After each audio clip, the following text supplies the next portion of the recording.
हम लोग पढ़ रहे थे इंडियन पॉलिटी और पढ़ रहे थे सुप्रीम कोर्ट, और सुप्रीम कोर्ट के पढ़ रहे थे हम लोग क्षेत्राधिकार।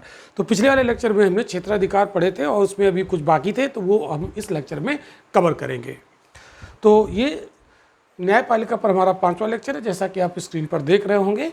तो पिछले लेक्चर में हमने आपको पढ़ाया था सुप्रीम कोर्ट का जो सलाहकारी क्षेत्राधिकार था वो हमने कवर कर दिया था, और अगला हम लोग यहाँ पर क्षेत्राधिकार पढ़ रहे हैं जो वो बहुत इम्पोर्टेंट है, जिसको हम पढ़ने जा रहे हैं। उसे बोलते हैं अभिलेखी न्यायालय, कोर्ट ऑफ रिकॉर्ड। तो अगला क्षेत्राधिकार supreme court as a court of record, court of record. तो ये कोर्ट ऑफ रिकॉर्ड क्या होता है? ये आर्टिकल 129 में इसके बारे में बताया गया है। तो इंडियन कॉन्स्टिट्यूशन का आर्टिकल 129, इसको हिंदी में बोलते हैं सुप्रीम कोर्ट एक अभिलेखी न्यायालय होता है ना। सुप्रीम कोर्ट एक अभिलेखी न्यायालय, अभिलेखी न्यायालय। तो ये इसका एक क्षेत्राधिकार है, और ये क्वेश्चन प्रीलिम में भी पूछा था, मेंस में भी पूछेगा, तो हम लोग उसको लिखेंगे, और प्रीलिम में पूछेगा तो टिक मारेंगे। टिक तब मार पाएंगे, लिख तब पाएंगे जब हम इसे समझ पाएंगे। तो अभिलेखी न्यायालय के रूप में सुप्रीम कोर्ट के पास 2 पावर है। अभिलेखी न्यायालय के रूप में सुप्रीम कोर्ट के पास कितनी पावर है? 2 पावर हैं। अभिलेखी न्यायालय के रूप में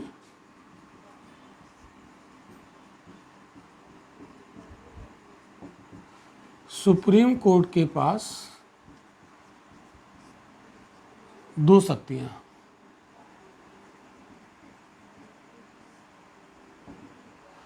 वो 2 शक्तियां कौन कौन सी हैं, यहां पर हम लोग उन्हें देखते हैं। 2 शक्तियां। इसमें जो पहली बात कही गई है, सुप्रीम कोर्ट की जितनी भी कार्रवाई और फैसले होते हैं ये सार्वकालिक अभिलेख व साक्ष्य के रूप में रखे जाएंगे। सुप्रीम कोर्ट के फैसले और कार्रवाइयाँ जो निर्णय दिए जाते हैं, कार्रवाइयाँ सार्वकालिक अभिलेख के मतलब सार्वकालिक अभिलेख व साक्ष्य के रूप में रखे जाएंगे। सार्वकालिक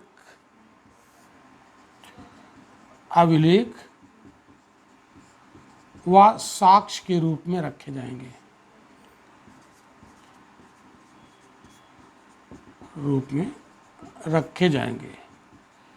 पहली बात। और उन्हें विधिक संदर्भों की तरह स्वीकार किया जाएगा तथा उन्हें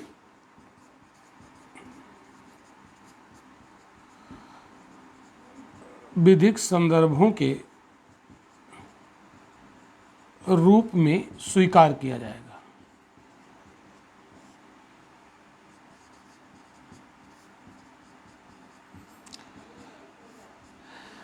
कहने का मतलब ये है कि सुप्रीम कोर्ट जो भी फैसले सुनाता है, जो भी निर्णय देता है, जो भी उसकी कार्रवाइयाँ होती है, उसको अभिलेख और साक्ष्य के रूप में हमेशा हमेशा के लिए सुरक्षित रखा जाएगा।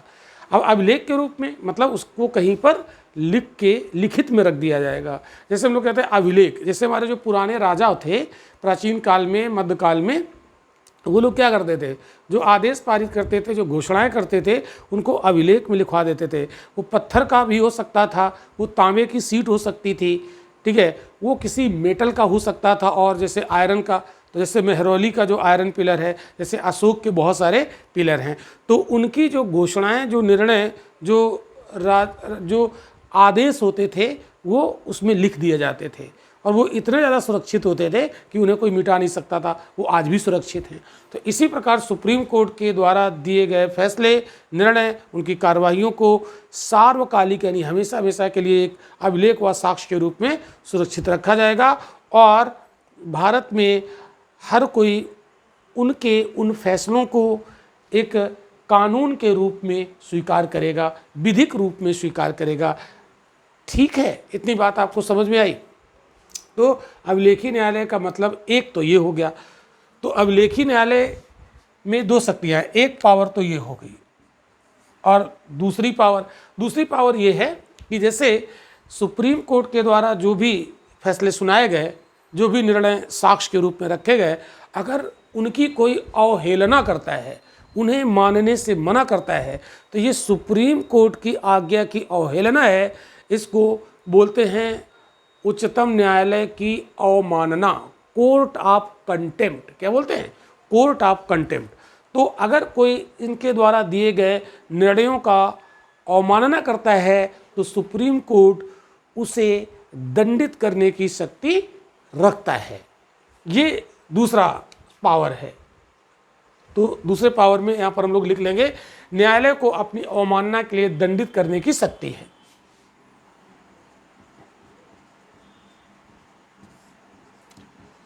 न्यायालय को अपनी अवमानना के लिए दंडित करने की शक्ति है।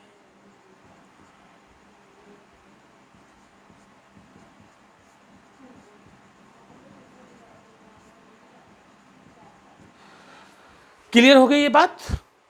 तो ये क्वेश्चन एक बार यूपी पीसीएस में 2 बार आया। यूपी पीसीएस में पूछा गया, सुप्रीम कोर्ट एक अभिलेखी न्यायालय है, इसका अभिप्राय क्या है? तो इसके अभिप्राय 2 है, एक ये और एक ये। तो उसमें ये ऑप्शन था, तो यही उसका आंसर हो जाएगा। क्लियर सभी को? तो इसमें ये, अब इसमें हम लोग और भी कोर्ट ऑफ कंटेम्प्ट से जुड़ी हुई कुछ और भी बातें यहाँ पर हम लोग करेंगे। तो इसको तो पहले मैं कर देता हूँ रफ, आप लोग बना लीजिएगा इसी तरीके से। कोर्ट ऑफ कंटेम्प्ट के मामले में कुछ और भी चीज़ें यहाँ पर हम लोग देख लेते हैं।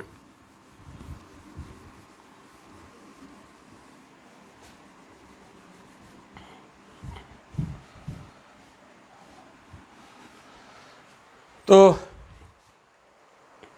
सुप्रीम कोर्ट एक अभिलेखी न्यायालय है, इसका मीनिंग आपको समझ में आ गया होगा। तो अगर कोई कोर्ट ऑफ कंटेम्प्ट करता है, मतलब न्यायालय की अवमानना करता है, तो उसे न्यायालय दंडित करने की शक्ति रखता है। ये सुप्रीम कोर्ट के पास भी है आर्टिकल 129 के तहत, और इसी प्रकार हाई कोर्ट के पास भी ये पावर होती है आर्टिकल 215। क्लियर? जो लोग हाई कोर्ट पढ़ेंगे तो उसमें आपको बताएंगे। तो सुप्रीम कोर्ट अपनी अवमानना के लिए दंडित करते हैं। तो इन्होंने क्या किया इस संदर्भ में, मतलब संसद ने एक कानून बनाया जिसका नाम है न्यायिक अवमानना अधिनियम 1971। तो संसद ने एक कानून बनाया, संसद द्वारा कानून का निर्माण। इस कानून का नाम क्या है? न्यायिक अवमानना अधिनियम 1971।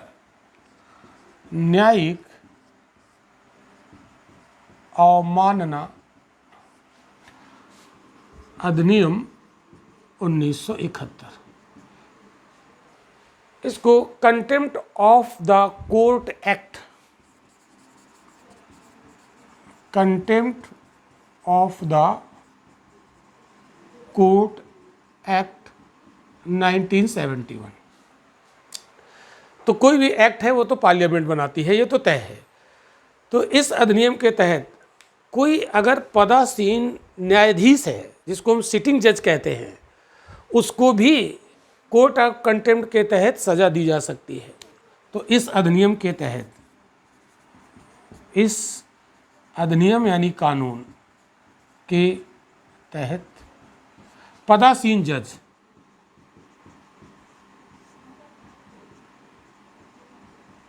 न्यायाधीश, इसको बोलते हैं इंग्लिश में सिटिंग जज,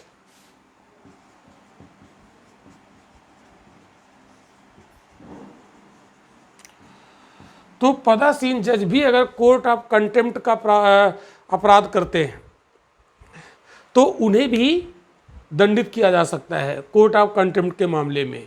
तो न्यायाधीश को भी सजा दी जा सकती है।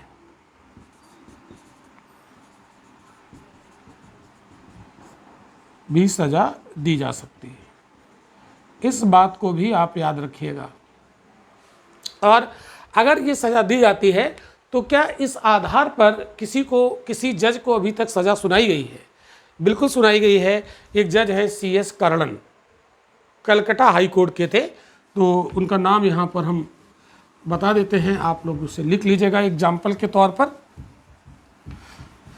तो कोर्ट ऑफ कंटेम्प्ट के मामले में अभी तक किसी जज को क्या सजा दी गई है? बिल्कुल सजा दी गई है CS कर्णन को। CS कर्णन, ये कोलकाता हाई कोर्ट, अब इसको कोलकाता बोलते हैं भाई, कोलकाता हाई कोर्ट के जज थे। इनको भारत के न्यायिक इतिहास में पहली बार इन्हें 2017 में पद पर रहते हुए सुप्रीम कोर्ट ने न्यायिक अवमानना के आधार पर सजा सुनाई। 2017 में पद पर रहते हुए सुप्रीम कोर्ट ने कोर्ट ऑफ कंटेम्प्ट के आधार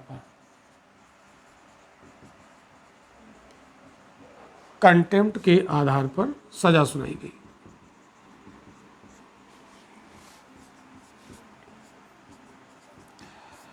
तो ये उदाहरण आप लिख लीजिएगा, ये जल्दी जल्दी किताब में नहीं मिलते, ये काम आएंगे। क्लियर? तो ये था सुप्रीम कोर्ट एक अभिलेखी न्यायालय होगा, उसका मीनिंग क्या है, ये चीज़ें यहाँ पर हम लोगों ने सीख ली। अब हम लोग बात करते हैं इसकी और भी शक्तियों की तरफ हम लोग बढ़ते हैं सुप्रीम कोर्ट की।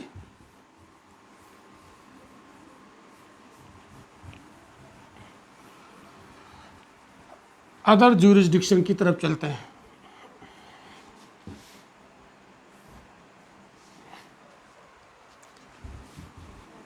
तो अदर ज्यूरिसडिक्शन की तरफ हम लोग बढ़ें उसके पहले अगर आप हमारा ऑनलाइन क्लास डिटेल में करना चाहते हैं तो स्क्रीन पर दिए गए रविन एकेडमी प्लेटफॉर्म को आप प्ले स्टोर से डाउनलोड कर लीजिए और वहाँ पर हमारी क्लास और इससे ज़्यादा डिटेल में मिल जाएंगी। प्री मेंस सब कुछ, टेस्ट सीरीज, सारी चीज़ें आपको वहाँ पर मिलेंगी। और अगर आपको ऑनलाइन क्लास ज्वाइन करने से संबंधित कोई जानकारी चाहिए तो दिए गए व्हाट्सएप नंबर पर आप कॉल करिए या मैसेज कर दीजिए। हमारी टीम आपकी पूरी समस्या का समाधान करेगी, आपको सारी चीज़ें बताएगी कि कैसे आपको वहाँ पर क्लास हमारी मिलेंगी। तो चलिए अब हम लोग बात करते हैं सुप्रीम कोर्ट के अगले ज्यूरिसडिक्शन की, अगले क्षेत्राधिकार की या अगली पावर की, जिसको कहते हैं निर्णयों की समीक्षा करना। निर्णयों की समीक्षा करना, इसको हम कह सकते हैं review of the judgment. Review of the judgment. अब ये रिव्यू ऑफ द जजमेंट क्या होता है? इसका मतलब होता है कि सुप्रीम कोर्ट जो निर्णय आज सुना रहा है इसको अभिलेखी न्यायालय होने के नाते इसको रिकॉर्ड में रख लिया जाएगा और इसे तब तक स्वीकार किया जाएगा जब तक कि इन फ्यूचर भविष्य में सुप्रीम कोर्ट अपने उस डिसीजन को चेंज ना कर दे। कहने का मतलब ये है कि सुप्रीम कोर्ट के द्वारा आज जो डिसीजन दिया जाता है भविष्य में परिस्थितियों के अनुसार अपने पूर्व में दिए गए डिसीजन को भी चेंज कर सकता है। इसको कहते हैं रिव्यू ऑफ द जजमेंट, यानी जजमेंट का रिव्यू कर सकता है। क्लियर? तो हो सकता है कि आपको ये लगेगा कि तो सुप्रीम कोर्ट तो अपनी ही बातों से मुकर जाता है कि आज कुछ कहा कल कुछ कह देगा। तो ये सुप्रीम कोर्ट का मुकरना नहीं है, ये सुप्रीम कोर्ट का पावर है। और ये पावर क्यों दिया गया? क्योंकि आज परिस्थितियां कुछ और हैं तो उसके अकॉर्डिंग डिसीजन सुनाए गए। आगे आने वाले समय में परिस्थितियां बदल जाएंगी, तो हो सकता है कि जो पहले डिसीजन सुनाया गया वो आज कारगर ना हो, तो उसे बदलना पड़ेगा। जैसे हम लोग कहते हैं कि जो हमारे धार्मिक ग्रंथ हैं वेद वगैरह, तो वो वेदों की रचना हुई थी वैदिक काल में, लेकिन हो सकता है कि आज का समय बदल गया है। तो आज का समय बदल गया तो वेद में जितनी भी बातें उल्लिखित हैं वो सारी आज प्रासंगिक हों, ये ज़रूरी नहीं है। जैसे हमारा संविधान 1950 में बना, तो जो संविधान उसमें बना था ओरिजिनल, क्या उसकी बहुत सारे प्रावधान आज प्रासंगिक हैं? नहीं है, तो बदलने पड़े। तो सुप्रीम कोर्ट के द्वारा जो दिए गए निर्णय हैं वो निर्णय भी बदलने पड़ सकते हैं, लेकिन ये पावर हाई कोर्ट के पास नहीं है, ध्यान रखिएगा। यानी रिव्यू ऑफ द जजमेंट ये केवल और केवल सुप्रीम कोर्ट की पावर है, हाई कोर्ट की पावर नहीं है। क्लियर होगी बात ये? तो इसमें आप लिख सकते हैं आर्टिकल 137 में ये बात है, तो इसके लिए आर्टिकल आप लिखना चाहो तो आर्टिकल भी लिख लो 137। तो आप इसमें क्या लिखोगे? सुप्रीम कोर्ट अपने द्वारा दिए गए निर्णय की समीक्षा कर सकता है। सुप्रीम कोर्ट अपने द्वारा दिए गए निर्णय की समीक्षा कर सकते हैं।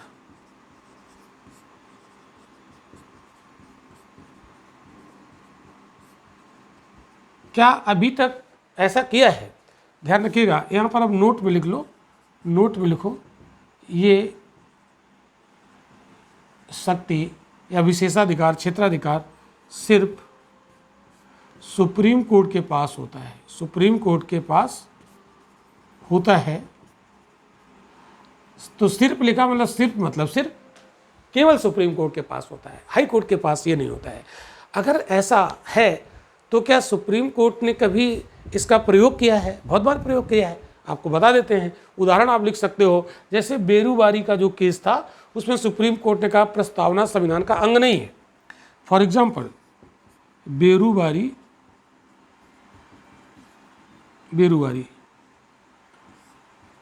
के मामले में सुप्रीम कोर्ट का निर्णय प्रियम्बल जो है वो कॉन्स्टिट्यूशन का पार्ट नहीं, ये इन्होंने बोला। प्रस्तावना संविधान का अंग नहीं।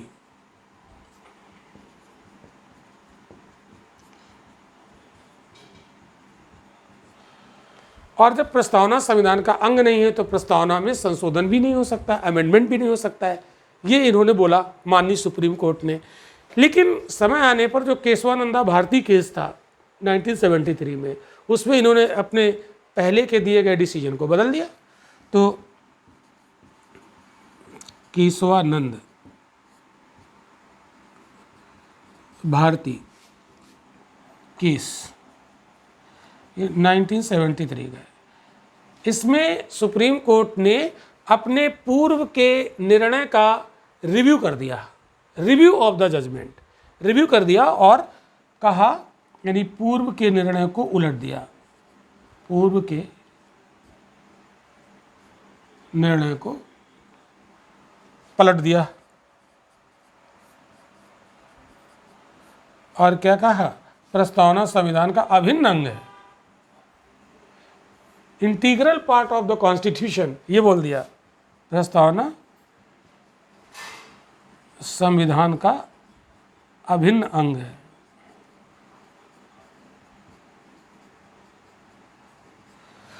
और अगर प्रस्तावना संविधान का अभिन्न अंग है तो इसमें अमेंडमेंट किया जा सकता है। तो ये एग्जाम्पल आप दे सकते हो, रिव्यू ऑफ द जजमेंट का ये बहुत ही बेहतरीन एग्जाम्पल है। अब इसका अगर हमें एक दूसरा एग्जाम्पल लेना है तो गोलकनाथ वाला केस आप उठा सकते हैं। तो गोलकनाथ केस में सुप्रीम कोर्ट ने क्या डिसीजन दिया? एक मिनट जरा मैं देख लूँ कि सभी लोग इसमें, जितने लोग हमें लाइव देख रहे हैं हमारे एप्लीकेशन पर, रवीन एकेडमी के प्लेटफॉर्म पर, वो हमें बताएं हमारी आवाज़ और हमारा जो वीडियो है, ऑडियो वीडियो सब क्लियर है और ये सारी चीज़ें कैमरा के फ्रेम में आ रही हैं? एक बार बताइए आप लोग, और समझ में आ रहा है आप लोगों को? बिल्कुल एग्जैक्टली ये ओके, चलो और भी एग्जाम्पल आप इसका दे सकते हो। चलिए मैं इसको रब कर देता हूँ, दूसरा एग्जाम्पल दे देता हूँ। गोलकनाथ केस। तो गोलकनाथ केस में कहा गया सुप्रीम कोर्ट के द्वारा, ये बोला कि फंडामेंटल राइट में संशोधन का अधिकार संसद को नहीं है। गोलकनाथ केस,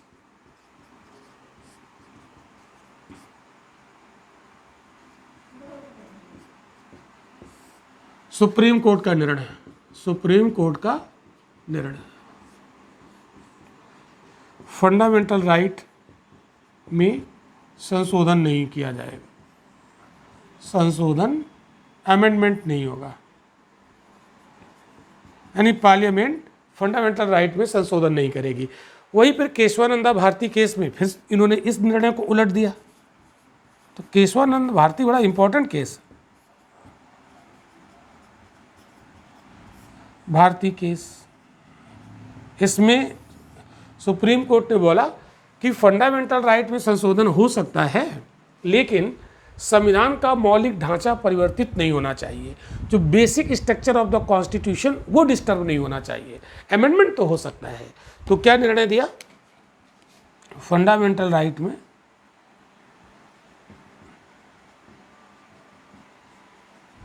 संशोधन हो सकता है, हो सकता है, लेकिन शर्त क्या रख दी। तो जो कंडीशन रख दी वो क्या है, शर्त है संविधान का मौलिक ढांचा नहीं बदलना चाहिए, संविधान का बेसिक स्ट्रक्चर,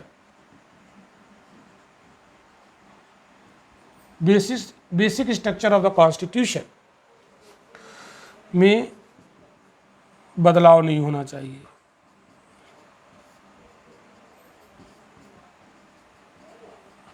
अगर बेसिक स्ट्रक्चर बदल गया तो फिर मामला गड़बड़ है, तो आप संशोधन नहीं करेंगे। तो एक क्वेश्चन पूछा जाता है कि वो कौन सा केस था जिसमें संविधान ने बेसिक स्ट्रक्चर का सिद्धांत दिया। तो बेसिक स्ट्रक्चर का सिद्धांत आप देख रहे हो किस केस में दिया गया है, सुप्रीम कोर्ट के द्वारा, केशवानंदा भारती वर्सेस केरला स्टेट का केस था। तो ये बड़ा इंपॉर्टेंट है। तो कहने का मतलब ये है कि रिव्यू ऑफ द जजमेंट के तहत सुप्रीम कोर्ट अपने पूर्व के निर्णयों को बदल सकता है परिस्थितियों के अनुसार, और उसके लिए हमने आपको एग्जाम्पल यहाँ पर दिए। अब हम लोग बात करेंगे इसी से मिलता जुलता एक दूसरा जूरिसडिक्शन सुप्रीम कोर्ट का। तो ये केवल सुप्रीम कोर्ट का है, लेकिन अगला जो बताने जा रहे हैं वो सुप्रीम कोर्ट और हाई कोर्ट दोनों का है। जो अगला बताने जा रहे हैं दोनों के पास। तो इसको हम लोग कहते हैं न्यायिक समीक्षा की शक्ति या न्यायिक पुनराविलोकन। न्यायिक समीक्षा की शक्ति, न्यायिक समीक्षा की शक्ति, इसको हम न्यायिक पुनराविलोकन भी कहते हैं। न्यायिक पुनराविलोकन, इंग्लिश में हम लोग कहते हैं जुडिशियल रिव्यू।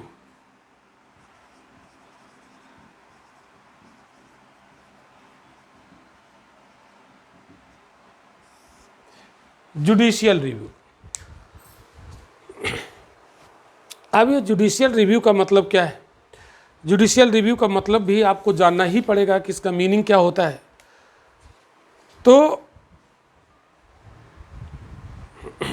एक मिनट,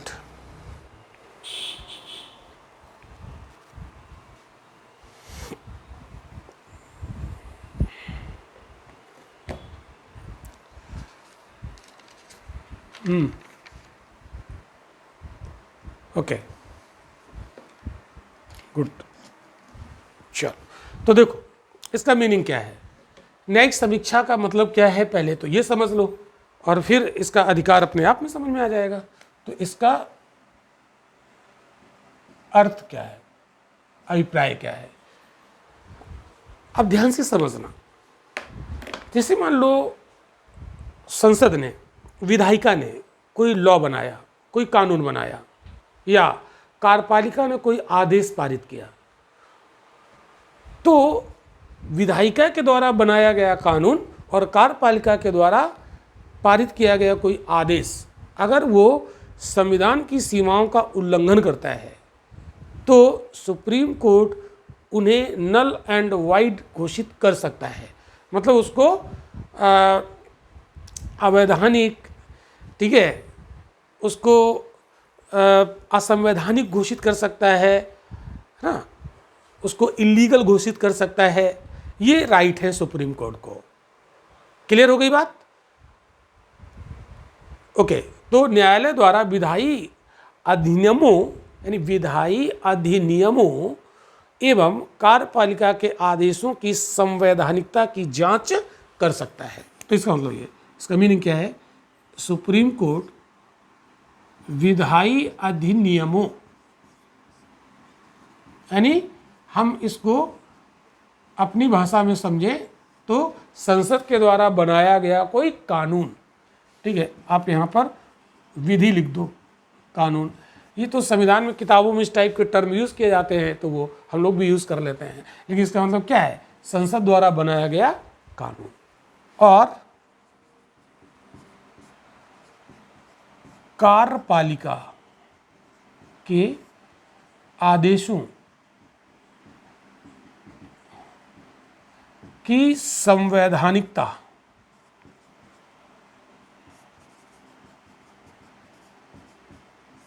की जांच करने का अधिकार।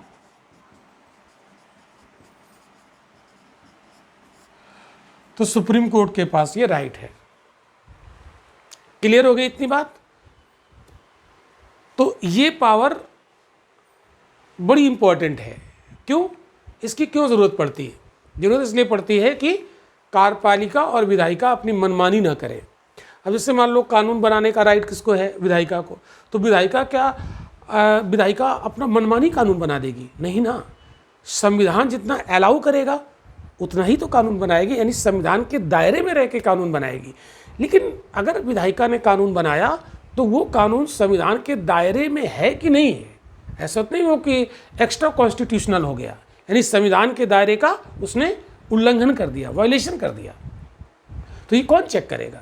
तो ये चेक करेगा माननीय सुप्रीम कोर्ट। और अगर ऐसा किया है तो वो कानून नल एंड वाइड हो जाएगा। ये उस सीमा तक नल एंड वाइड हो जाएगा, यानी असंवैधानिक घोषित कर दिया जाएगा, यानी उसको प्रभावहीन घोषित कर दिया जाएगा जिस सीमा तक वो संविधान की प्रावधानों का उल्लंघन करता है। फॉर एग्जाम्पल, जैसे मान लो कि कोई कानून बनाया पार्लियामेंट ने, मान लो कोई कानून बना और उस कानून में बातें हैं 1, 2, 3, 4 बातें हैं, 4 प्रावधान है किसी कानून में। अब इस कानून के प्रावधान नंबर 1 और 2 ये संविधान का उल्लंघन कर रहे हैं, ये संविधान का उल्लंघन करते हैं, संविधान का उल्लंघन करते हैं।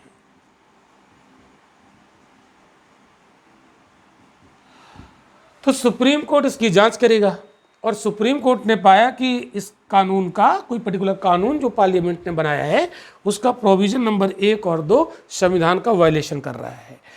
तो ये पूरा कानून नल एंड वाइड नहीं होगा, इसके 2 प्रावधान, ये 1 और 2, ये प्रभावहीन हो जाएंगे। बाकी 3 और 4 जो प्रावधान है ये संविधान का उल्लंघन नहीं कर रहे, तो ये लागू रहेगा। तो कहने का मतलब ये, पार्लियामेंट द्वारा बनाया गया कानून उस सीमा तक नल एंड वाइड होगा जिस सीमा तक वो संविधान का उल्लंघन करता है।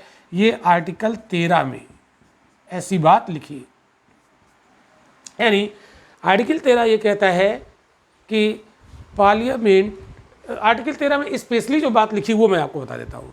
संसद कोई ऐसा कानून नहीं बनाएगी जो किसी के फंडामेंटल राइट का उल्लंघन करता हो, और यदि वो कानून उल्लंघन करता है तो फंडामेंटल राइट के उल्लंघन की सीमा तक वो क्या हो जाएगा? शून्य घोषित कर दिया जाएगा सुप्रीम कोर्ट के द्वारा। क्लियर? ये बात है। और कार्यपालिका अगर कोई ऐसा आदेश जारी करती है जो संविधान के दायरे का उल्लंघन करती है तो उसे भी नल एंड वाइड घोषित कर दिया जाएगा सुप्रीम कोर्ट के द्वारा। इतनी बात आपको समझ में आ गई होगी बहुत अच्छे से। अब हम लोग एक बात यहाँ पर देखिए, न्यायिक समीक्षा क्यों ज़रूरी है, इसको हालांकि हम डिटेल में भी पढ़ेंगे, क्योंकि इससे जुडिशियल एक्टिविज्म का कॉन्सेप्ट भी निकल कर आएगा। न्यायिक सक्रियता मीन्स का बड़ा इंपॉर्टेंट टॉपिक है, तो वो यहीं से निकल के आएगा। अब जैसे मान लो, समझो, ध्यान दो, जैसे कार्यपालिका ने कोई आदेश जारी किया, सुप्रीम कोर्ट ने उसकी जांच कर दी और वो संवैधानिक दायरों का उल्लंघन कर रहा था, ये संवैधानिक दायरों का उल्लंघन कर रहा था, तो वो प्रभावहीन घोषित कर दिया। तो कार्यपालिका कहेगी कि सुप्रीम कोर्ट अनावश्यक हमारे मामलों में हस्तक्षेप कर रहा है। तो कहते हैं अनावश्यक हस्तक्षेप नहीं है, वो मेरा राइट है, मैं जुडिशियल रिव्यू कर सकता हूँ, तो मैं कर रहा हूँ। तो इसी को कहते हैं, जब सुप्रीम कोर्ट एक्टिव हो जाए तो इसी को कहते हैं जुडिशियल एक्टिविज्म, न्यायिक सक्रियता। तो न्यायिक सक्रियता का कॉन्सेप्ट कहीं से निकल के आएगा, जो मेंस का बड़ा इंपॉर्टेंट टॉपिक है, उसको हम लोग अलग से पढ़ेंगे। तो अब हमें ये बताओ कि न्यायिक समीक्षा के तहत क्या अभी तक सुप्रीम कोर्ट ने पार्लियामेंट के द्वारा बनाए गए किसी कानून को नल एंड वाइड घोषित किया है? तो एक लेटेस्ट एग्जाम्पल हम आपको देते हैं, जो हम पिछले टाइम पढ़ा भी चुके हैं।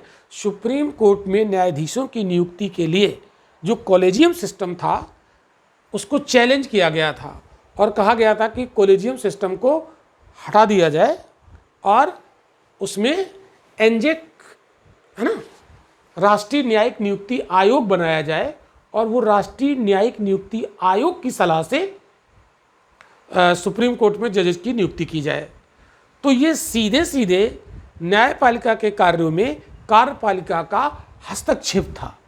तो इससे कार्यपालिका क्या करेगी, न्यायपालिका की स्वतंत्रता को बाधित कर देगी। तो ये संशोधन हुआ और 2015 में ये संशोधन रद्द कर दिया गया। तो सुप्रीम कोर्ट, वो 99वां संविधान संशोधन था, याद करो। तो सुप्रीम कोर्ट ने 2015 में 99वें संविधान संशोधन अधिनियम 2014 का, जब मोदी जी की गवर्नमेंट आई थी 2014 में पहली बार, तब वो अधिनियम पारित हुआ था, वो संशोधन हुआ था। और उस संशोधन में प्रावधान किया गया था कि एक राष्ट्रीय न्यायिक नियुक्ति आयोग गठित कर दिया जाए, इसको एनजेक कहते हैं, एनजेक, एनजेएसी।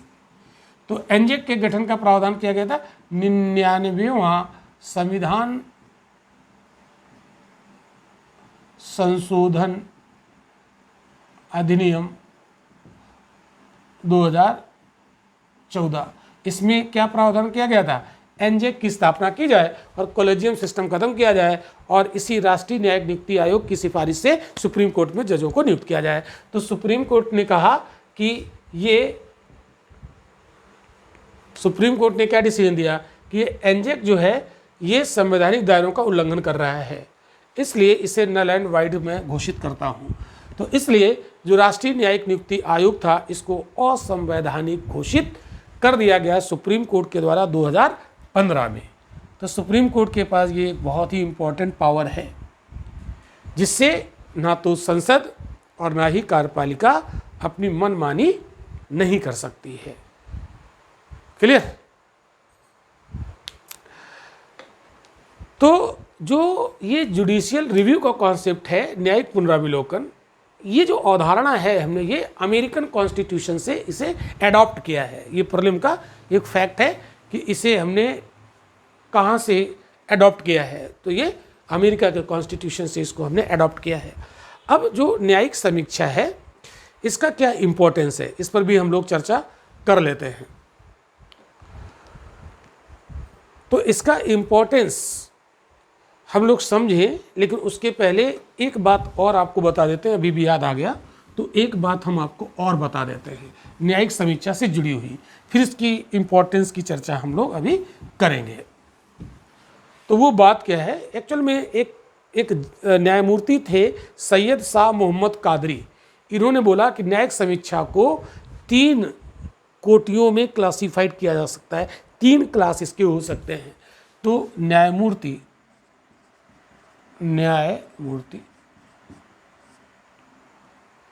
सैयद शाह मोहम्मद कादरी, सैयद शाह मोहम्मद कादरी। अगर आपको लेक्चर को स्पीड में देखना है तो स्पीड आप बढ़ा लीजिए, आप इसी लेक्चर को तेज़ी से देख लेंगे, लेकिन हम आपको आराम आराम से ही पढ़ाएंगे ताकि आपके दिमाग में चीज़ें बैठें। आप स्पीड बढ़ा के इसको देख सकते हैं। न्यायमूर्ति सैयद शाह मोहम्मद कादरी ने क्या बोला, न्यायिक समीक्षा को 3 कोटियों में क्लासिफाइड किया जा सकता है। न्यायिक समीक्षा जुडिशियल रिव्यू को 3 वर्गों में विभाजित किया जा सकता है, विभाजित किया जा सकता है। तो वो 3 वर्ग कौन है?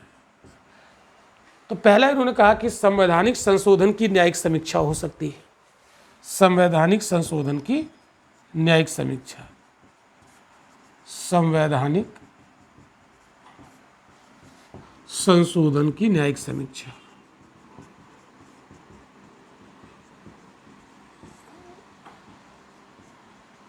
न्यायिक समीक्षा तो जिसका उदाहरण आप देख रहे हो, 99वां संविधान संशोधन 2014 का जुडिशियल रिव्यू कर दिया सुप्रीम कोर्ट ने और इसे नल एंड वाइड घोषित कर दिया। तो इन्होंने कहा कि एक तो जितने भी संवैधानिक संशोधन होते हैं उनका सुप्रीम कोर्ट जुडिशियल रिव्यू कर सकता है। दूसरा बताया इन्होंने संसद द्वारा पारित कानूनों की समीक्षा, संसद द्वारा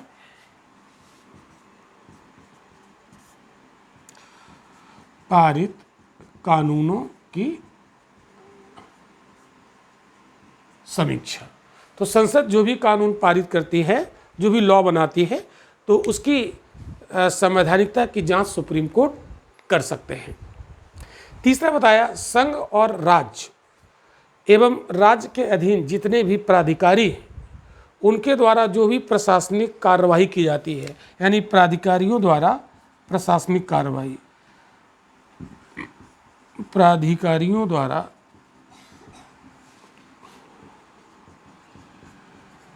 की जाने वाली जो भी प्रशासनिक कार्रवाई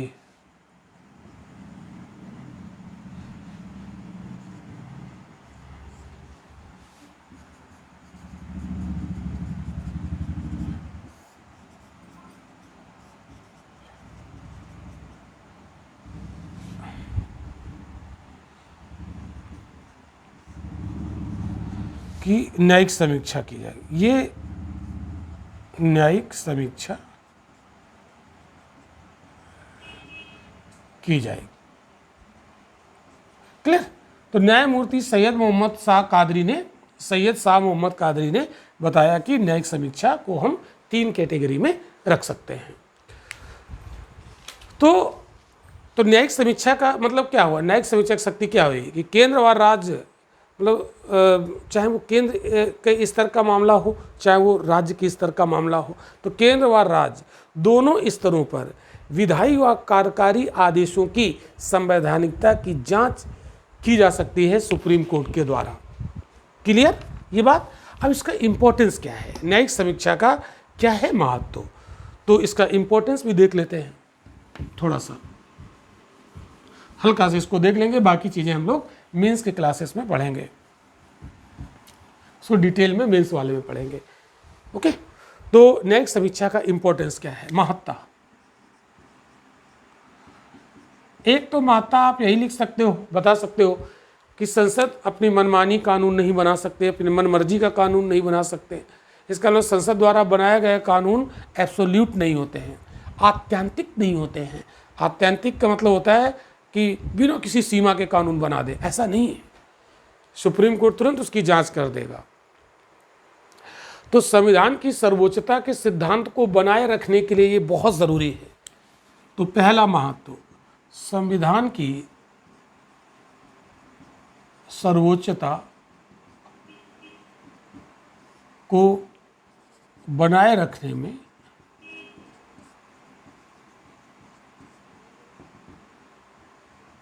इम्पोर्टेंस।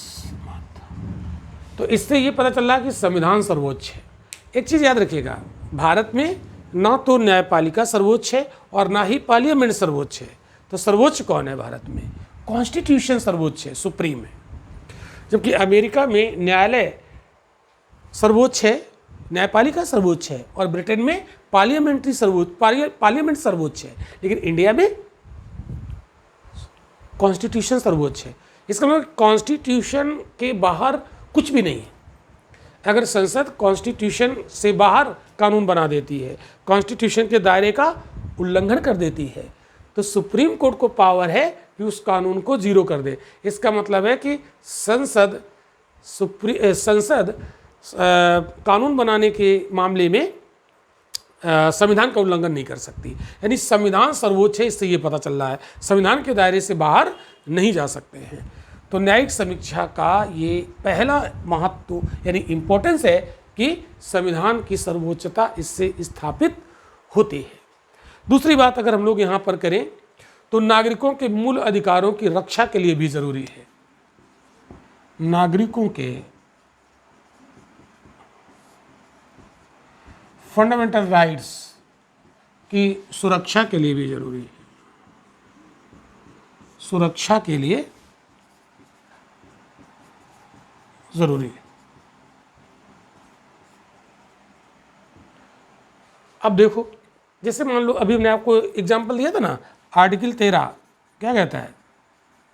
आर्टिकल 13 कहता है कि पार्लियामेंट यानी विधायिका कोई ऐसा कानून नहीं बनाएगी, कोई ऐसी विधि नहीं बनाएगी जो नागरिकों के फंडामेंटल राइट को कम करती हो, फंडामेंटल राइट का उल्लंघन करती हो, फंडामेंटल राइट का निषेध करती हो।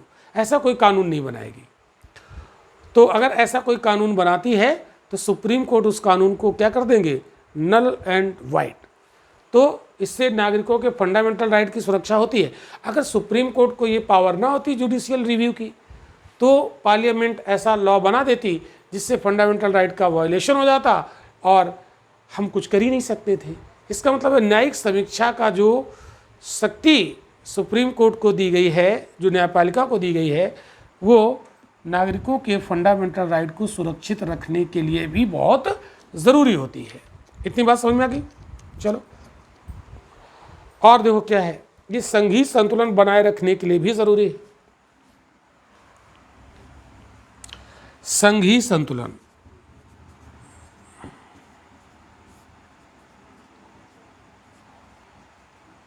संघीय संतुलन का मतलब होता है केंद्र और राज्यों के बीच बैलेंस।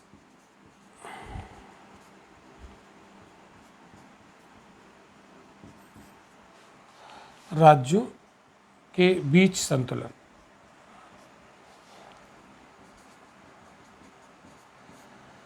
बनाए रखने के लिए भी जरूरी है ये। अब मान लो कि पता लगा कि संसद के द्वारा कोई कानून बनाया गया और राज्य के अधिकारों को ले डूबी, या राज्य की विधायिका कोई ऐसा कानून बना दिया जो केंद्र के विषयों को भी समेट लिया, तो ऐसा नहीं कर सकते हैं। ठीक है, आप अपने अपने दायरे में रहें, ये कौन चेक करेगा? Supreme court. तो जिससे केंद्र और राज्य के बीच बैलेंस बना रहे। क्लियर? तो ये जुडिशियल रिव्यू का इंपॉर्टेंस है। अब एक चीज़ आपको यहाँ पर जाननी ये है कि जो जुडिशियल रिव्यू का कॉन्सेप्ट है, न्यायिक पुनराविलोकन, अभी हमने आपको बताया कि न्यायिक पुनराविलोकन का जो अधिकार है ये हमने कहाँ से लिया है? ये लिया है अमेरिका से। तो अमेरिका के जो कॉन्स्टिट्यूशन में प्रावधान किया गया है कि वहाँ का जो सुप्रीम कोर्ट है उसे न्यायिक पुनर्विलोकन की शक्ति है।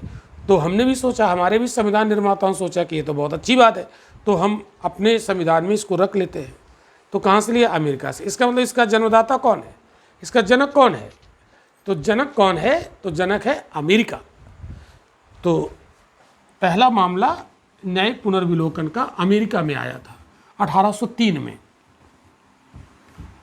तो आप लिख लीजिएगा, न्यायिक पुनर्विलोकन का जनक अमेरिका। 1803 में ये पहली बार ऐसा मामला देखने को मिला था। तो एक बात याद रखिएगा, न्यायिक समीक्षा के लिए भारतीय संविधान में कोई शब्द नहीं है, न्यायिक समीक्षा शब्द का उल्लेख नहीं है।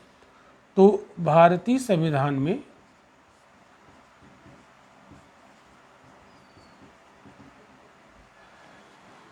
न्यायिक समीक्षा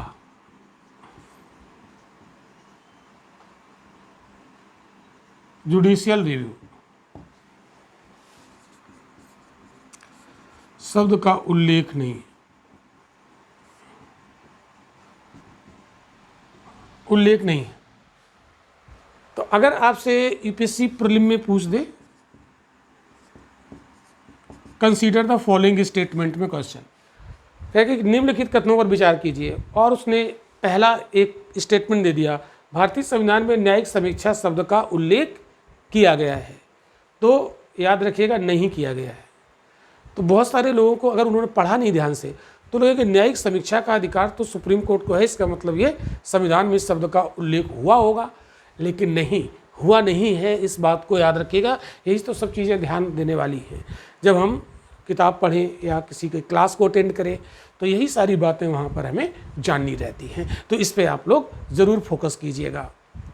लेकिन कुछ ऐसे आर्टिकल्स हैं भारतीय संविधान में जो न्यायिक समीक्षा की शक्ति सुप्रीम कोर्ट को प्रदान करते हैं। तो लेकिन संविधान की कतिपय मतलब होता है कुछ कतिपय अनुच्छेद सुप्रीम कोर्ट को न्यायिक समीक्षा का अधिकार देते हैं।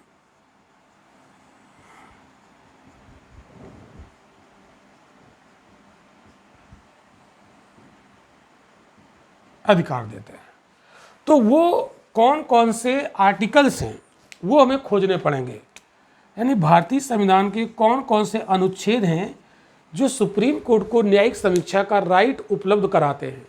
संविधान में इसका शब्द का उल्लेख नहीं है, यानी कुछ ऐसे आर्टिकल हैं जिसमें कुछ ऐसी बातें हैं जिनकी वजह से सुप्रीम कोर्ट को न्यायिक समीक्षा का राइट अपने आप मिल जाता है। तो वो आर्टिकल्स हमें यहाँ पर खोजने पड़ेंगे। तो चलिए उन आर्टिकल की खोज करते हैं कि वो कहाँ कहाँ दिखेंगे हमें। तो वो हो जाएगा न्यायिक समीक्षा का संवैधानिक आधार।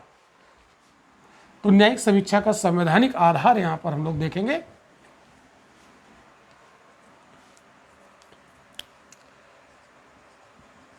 न्यायिक समीक्षा का संवैधानिक आधार कॉन्स्टिट्यूशन में कहाँ दिखता है। तो कौन कौन से संविधान के ऐसे प्रावधान हैं जो सुप्रीम कोर्ट को न्यायिक समीक्षा का अधिकार देते हैं, ये हम यहाँ पर पढ़ने वाले हैं। तो अगर आपका मेंस में क्वेश्चन पूछ दिया जाए कि न्यायिक समीक्षा से आप क्या समझते हैं, न्यायिक समीक्षा का महत्व बताते हुए इसके संवैधानिक आधार पर चर्चा कीजिए। क्वेश्चन आप लिख सकते हो, न्यायिक समीक्षा से आप क्या समझते हैं।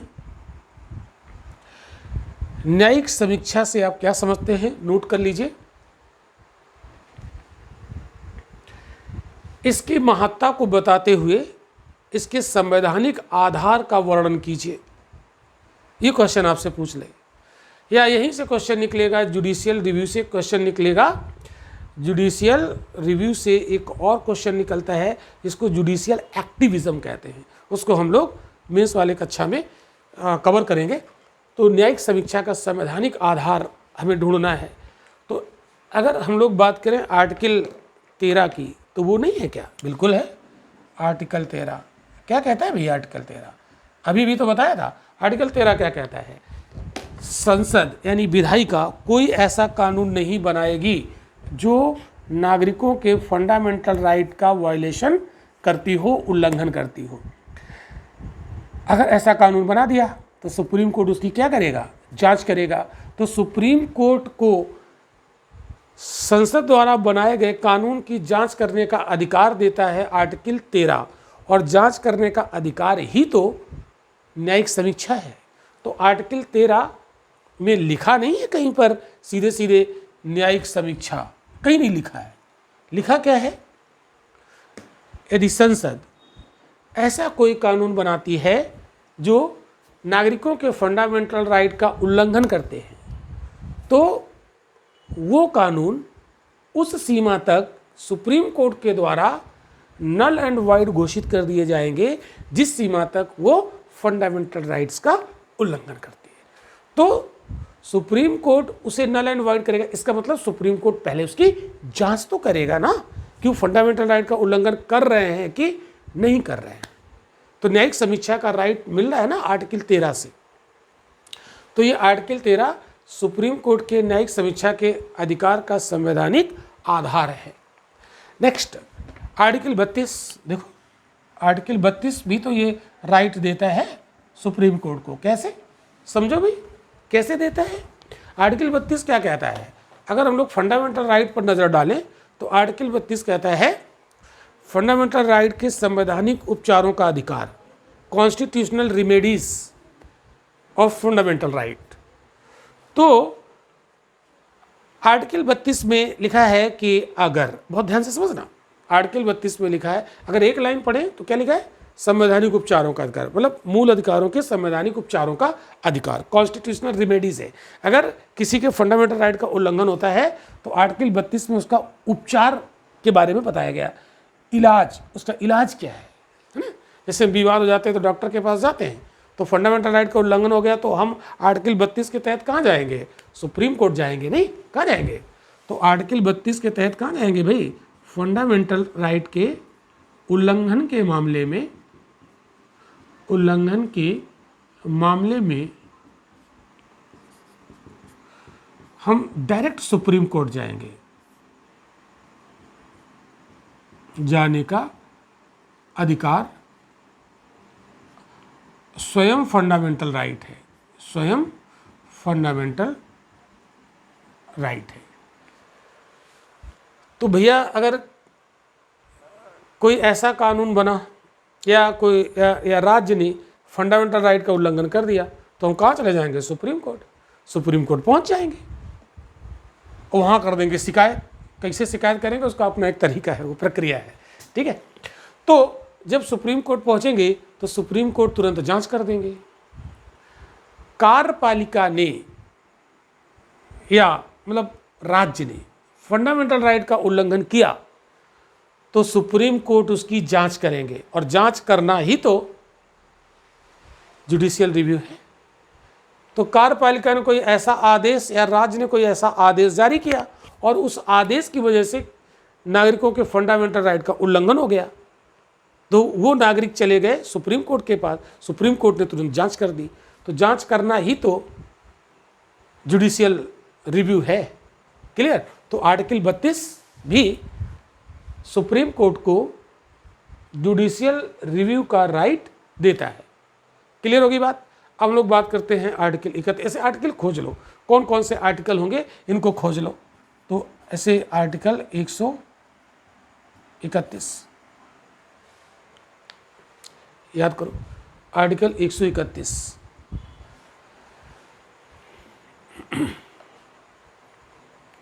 इसी प्रकार आर्टिकल 132 जो अपीलेट जुरिस्डिक्शन है, आर्टिकल 133 दीवानी मामलों में अपीली क्षेत्राधिकार, इसी प्रकार आर्टिकल 134 फौजदारी क्रिमिनल मामलों में अपीली क्षेत्राधिकार, न्यायालय जांच करेगा। इसी प्रकार आर्टिकल 226 भी तो आ जाएगा। कौन सा, आर्टिकल 226। अगर किसी के फंडामेंटल राइट का उल्लंघन होता है तो हम कहाँ जाएंगे, हाई कोर्ट में, आर्टिकल 226 के तहत। तो हाई कोर्ट जांच करेगा। तो जुडिशियल रिव्यू का राइट सुप्रीम कोर्ट और हाई कोर्ट दोनों को है, तो हाई कोर्ट जांच करेगा। क्लियर हो गई बात। अब हम लोग यहाँ पर एक चीज़ और समझ लेते हैं, न्यायिक समीक्षा से जुड़ी हुई एक चीज़ और। तो ये तो हो गए संवैधानिक आधार। तो भारतीय संविधान में कौन कौन से ऐसे आर्टिकल हैं, कुछ की चर्चा हमने की, अभी और होंगे, अगर हम लोग खोजें तो अभी और मिल जाएंगे। लेकिन चूंकि प्रीलिम का क्लास है, ये हमारा बेसिक क्लास है, तो इसलिए सारी चीज़ें यहाँ पर हम लोग नहीं करेंगे। बाकी चीज़ें मेंस में तो करेंगे ना, तो मेंस के लिए भी तो कुछ रहना चाहिए। तो न्यायिक समीक्षा के विषय क्षेत्र क्या हैं, न्यायिक समीक्षा के विषय क्षेत्र।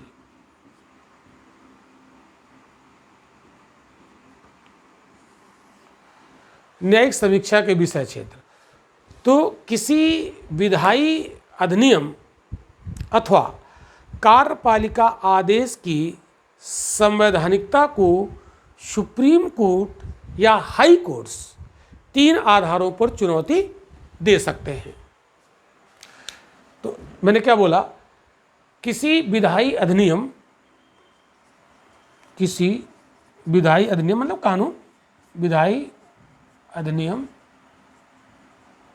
और कार्यपालिका के आदेश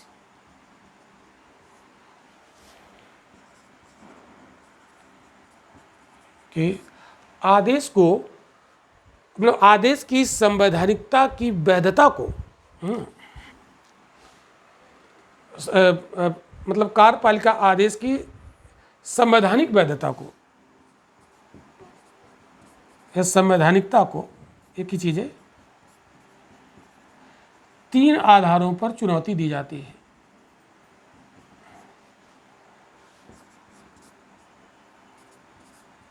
चुनौती दी जा सकती है। वो 3 आधार क्या हैं? पहला आधार है कि अगर फंडामेंटल राइट का उल्लंघन हुआ, फंडामेंटल राइट का उल्लंघन, तो फिर चाहे वो किसी कानून बनाने से हुआ हो, चाहे कार्यपालिका के आदेश के द्वारा हुआ हो, अगर फंडामेंटल राइट का उल्लंघन है तो उसकी संवैधानिकता को चुनौती दी जाएगी। यानी ऐसा अधिनियम, ऐसा कानून या कार्यपालिका द्वारा जारी किया गया ऐसा आदेश जो फंडामेंटल राइट का उल्लंघन करता है, तो समझ लो उसकी संवैधानिकता पर प्रश्न चिन्ह लग गया है कि वो कार्यपालिका का आदेश या वो संसद द्वारा बनाया गया कानून संवैधानिक नहीं है।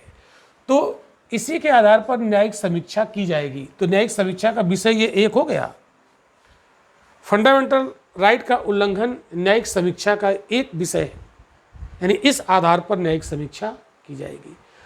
दूसरा, अगर संवैधानिक प्रावधानों के प्रतिकूल हो, अगर कोई भी कानून और कोई भी कार्यपालिका आदेश संवैधानिक प्रावधानों के प्रतिकूल हो तो उसकी न्यायिक समीक्षा की जाएगी। और तीसरा समझो, जो तीसरा है यहीं पर लिख देते हैं। जैसे मान लो कोई कानून बनाया जिस प्राधिकारी ने, बस समझो ध्यान से, जैसे कोई आदेश पारित किया किसी प्राधिकारी ने, कार्यपालिका का यानी सरकार का कोई प्राधिकारी है, उसने कोई आदेश पारित किया और वो आदेश पारित करना उसके अधिकार क्षेत्र में नहीं था और उसने पारित कर दिया, तो ये भी तो संवैधानिकता का उल्लंघन है।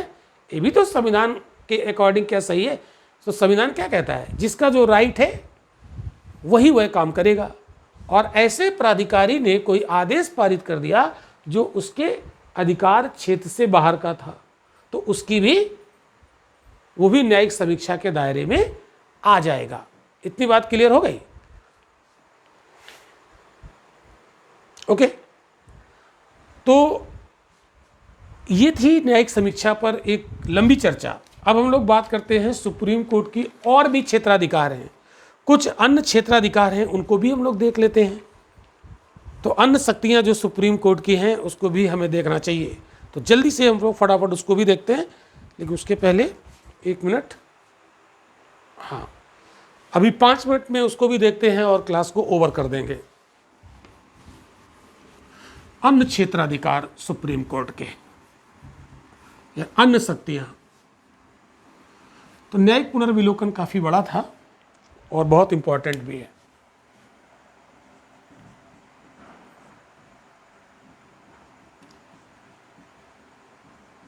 अन्य क्षेत्राधिकार में जैसे इसमें आप देख सकते हो अन्य जो इसकी शक्तियां हैं, तो इसमें आप एग्जाम्पल उठा सकते हैं हम लोग। जैसे राष्ट्रपति उपराष्ट्रपति के निर्वाचन से संबंधित यदि कोई डिस्प्यूट हुआ, ये अन्य क्षेत्राधिकार में आ जाएगा। ये मौलिक क्षेत्राधिकार नहीं है, मैं आपको पहले भी बता चुका हूँ। यानी राष्ट्रपति उपराष्ट्रपति के निर्वाचन से संबंधित किसी भी प्रकार के विवाद का निपटारा सुप्रीम कोर्ट ही करता है, सुप्रीम कोर्ट ही करेगा। ये आर्टिकल 71 है। तो ये सुप्रीम कोर्ट का मौलिक क्षेत्राधिकार नहीं है। मौलिक क्षेत्राधिकार होता तो आर्टिकल 131 में होता। तो ये अन्य क्षेत्राधिकार में इसको हम लोग रखेंगे। तो क्या लिखा, ये सिर्फ सुप्रीम कोर्ट ही करेगा, हाई कोर्ट नहीं कर सकता है। ये क्वेश्चन पीटी में पूछा गया है प्रीलिम में। दूसरा क्षेत्राधिकार जैसे संघ लोक सेवा आयोग के अध्यक्ष और सदस्य, उनके व्यवहार और आचरण की जांच सुप्रीम कोर्ट करता है, और उनके व्यवहार और आचरण की जांच करने के बाद राष्ट्रपति को उन्हें पद से हटाने की सिफारिश करता है। तो UPSC, union public service commission, संघ लोक सेवा आयोग के अध्यक्ष और सदस्यों के व्यवहार और आचरण की जांच कर राष्ट्रपति से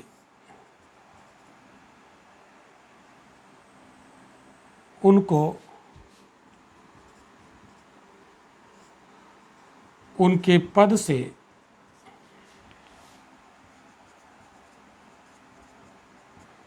हटाने की सिफारिश।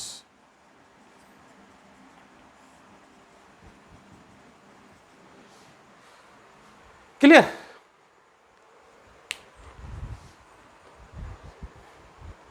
और संविधान की व्याख्या करने की शक्ति, संविधान की व्याख्या करने की शक्ति।